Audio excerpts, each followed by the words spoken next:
Hello दोस्तों, Sunita William अगर भारत में होती तो खोजने के बारे में नहीं, खोजने के बारे में सोच रही होती। और सुनीता विलियम अगर भारत में होती तो अंतरिक्ष के बारे में नहीं, कब्र के शोध के बारे में बात कर रही होती। दुनिया आसमान के बारे में सोच रही है और हम पाताल के बारे में सोच रहे हैं। कोरोना वैक्सीन का इजाद कोई एक हमने अमृतकाल में जो की है, उनके वैज्ञानिकों को जानने के लिए हमें गूगल करना पड़ेगा, बिना उसके वो बता नहीं पाएगा। और गांव खेड़ा लोगों को तो कोरोना के वैक्सीन का जन्म मोदी जी ही दिखते हैं। मैं आपको बता दूं कि वैक्सीन के खर्चे के लिए इन्होंने सरकारी पैसे से अपने ही एडवर्टाइजमेंट कराया था। दुनिया धरती के ऊपर जाने की सोच रही है और हम धरती के भीतर। सुनीता विलियम से गांव गुजरात के झुलासन में जश्न मनाया जा रहा है कि सुनीता विलियम नासा के लिए काम कर रही हैं। अब इससे थोड़ा उल्टा करके देख लेते हैं दोस्तों। सुनीता विलियम का अगर ड्रैगन स्पेस क्राफ्ट भारत में गिरा होता तो क्या होता दोस्तों, सोचिए। उस पर सबसे पहले भाजपा का ठप्पा लगा दिया जाता और हमारे देश के प्रधानमंत्री मोदी जी समुद्र में खड़े होते और सुनीता से ज़्यादा हमारे देश के प्रधानमंत्री को टीवी पे दिखाया जाता। और मैं आपको बता दूं, वैज्ञानिकों का सारा श्रेय हमारे साहब जी खा गए होते हैं। फिलहाल हम विश्वगुरु जी के अगुवाई में गड्ढा खोद रहे हैं, मस्जिदों के नीचे मंदिर खोजने के लिए लड़ रहे हैं और हम कब्र खोद रहे हैं और विश्व अंतरिक्ष में नई दुनिया खोज रहा है। कुछ तो है दोस्तों कि भारत का टैलेंट विदेश जाता है और पूरे दुनिया में झंडे गाड़ देता है, और भारत में रहता है तो झंडे उठाता है। और भारत का टैलेंट विदेश जाता है तो अंतरिक्ष में छा जाता है, और भारत का टैलेंट भारत में रहता है तो मस्जिद पे चढ़ जाता है। सुनीता विलियम्स को जिंदा वापस कैसे लाया गया?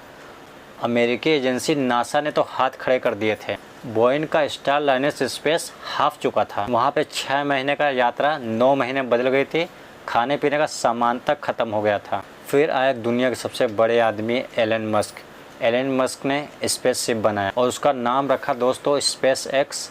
और ये स्पेस एक्स सुनीता विलियम्स को 9 महीने बाद धरती पर लेकर आया। जैसे स्पेस एक्स खुले, स्पेस एक्स का ड्रैगन कैप्सूल फ्लोरिडा के समुद्र में गिरा, वैसे ही सबके चेहरों पर मुस्कान छा गई। सुनीता विलियम्स अंतर्राष्ट्रीय स्पेस स्टेशन से 17 घंटे की यात्रा करके 9 महीने दिनों बाद धरती पर वापस लौट आई। ये देखिए, ड्रैगन कैप्सूल तेजी से धरती की तरफ गिर रहा है।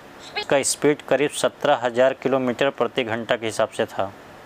इस स्पीड से अगर कैप्सूल समुद्र में गिरता तो सुनीता विलियम्स का बचना मुश्किल हो जाता।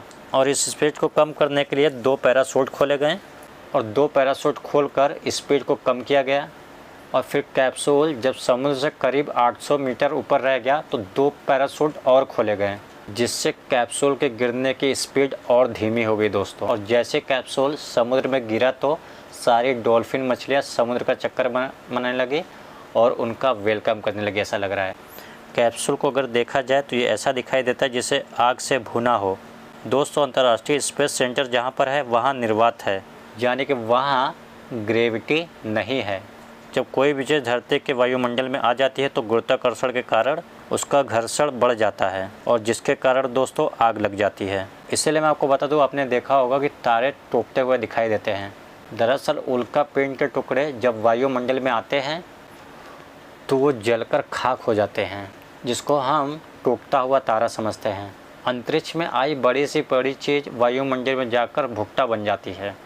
कैप्सूल जब वायुमंडल से गुजर रहा था तो उसका तापमान करीब 2000 डिग्री सेल्सियस था। अब सोचिए, इतने तापमान पर लोहा लगभग पिघल कर बह जाते हैं और कैप्सूल में लगे हीट शील्ड, सोचिए, कैप्सूल को और उस पर बैठे यात्रियों को दोनों को बचा रहा है। एलन मस्क की कंपनी स्पेस एक्स ने कैप्सूल बनाया हुआ है जिस पे 4 लोगों को बैठने की जगह है। सिर के ऊपर कैप्सूल को कंट्रोल करने वाला टच पैनल लगा हुआ है और इसी पैनल से इसे कंट्रोल किया जा सकता है। स्पेस एक्स कैप्सूल में जो बाहर बड़ा सा होल दिखाई दे रहा है, इस पे ही इंजन लगा होता है जो इसे यहाँ वहाँ लेकर जाता है दोस्तों। और आप देख सकेंगे बाहर की तरफ खिड़की भी लगी हुई है जिससे उसमें अंदर बैठे हुए लोग बाहर भी देख सकते हैं।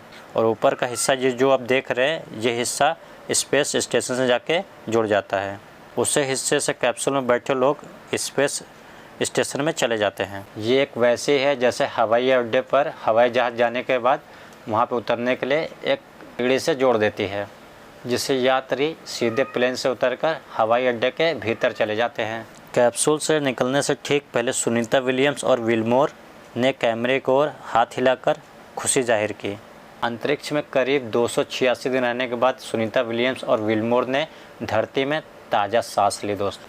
जिस टाइम वो कैप्सूल से बाहर आ रहे थे वो तो लगातार हंसते हुए और कैमरे की तरफ मुस्कुराते हुए देखते हुए बाहर आए। तो दोस्तों करीब 9 महीने तक ये लोगों ने सूर्योदय और सूर्यास्त देखा है और इससे अंदाज़ा ही लगा सकते हैं उन लोगों को तालमेल बैठाना कितना चुनौतीपूर्ण रहा होगा दोस्तों भारतीय मूल के अमेरिकी एस्ट्रोनॉट सुनीता विलियम्स और बुज विलमोर, क्रू 9 के 2 और एस्ट्रोनॉट अमेरिका के निक हैग, रूस के एंडर गुलबन को अभी कुछ दिन स्पेस जैसे माहौल में ही रखा जाएगा। उनके स्वास्थ्य को मॉनिटर किया जाएगा और कुछ दिन बाद उन्हें सामान्य जीवन जीने के लिए छोड़ा जाएगा। तो दोस्तों वीडियो में केवल इतना ही, और वीडियो अगर आपको पसंद आए तो वीडियो को लाइक शेयर सब्सक्राइब जरूर करें।